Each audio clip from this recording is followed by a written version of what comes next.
Hi, if you are following me, you probably have seen some of these other videos that I have done here. So this whole worksheet has been done on videos. So if you have time and you want to look at all these different shapes, these are great for reviewing for any quizzes or any kind of upcoming standardized testing that is happening. These will be all found in my volume playlist on my Instagram, TikTok, and YouTube at YouWantAlgebra. Make sure you like and follow for more.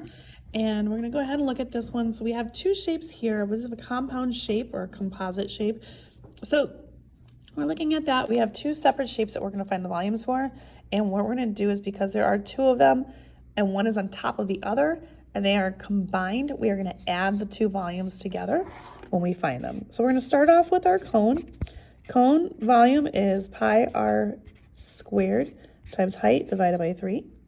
And then we also have a rectangular prism down below. So I'm just going to put that right here. And that one's a nice easy one because it is length times width times height, which we're going to start with first. So we're going to multiply length times width times height, 11 times 6 times 4. And in the calculator, I'm not going to do that in the calculator.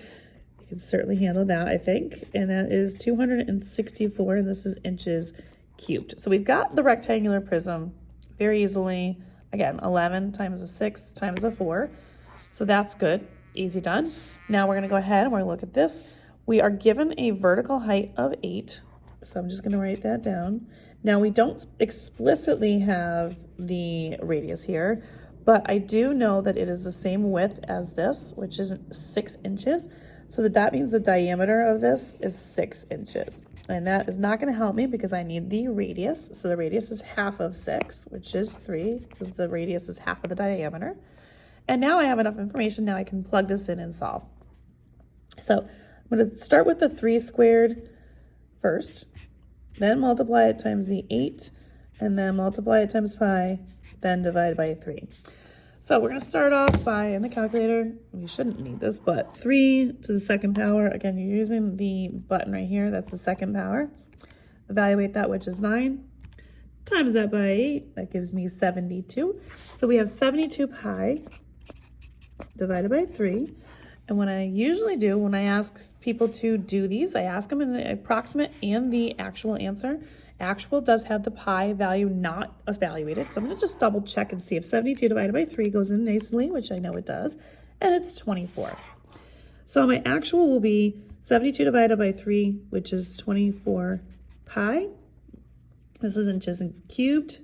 So that's my actual answer. And now all I'm going to do is take 24, multiply it times the pi button on my calculator, and I get 75.3. We do to the nearest tenth. That 9 is going to round that 3 up to a 4. So my finalized answer for this one would be 75.4 inches cubed for the cone. And now I'm going to take this number along with my rectangular prism number. I'm going to add those two together. And when I add 264 plus 75.4, we're going to do that. So again, it's 264 plus 75.4. And you get a total combined volume of 339.4. And that's going to be inches cubed.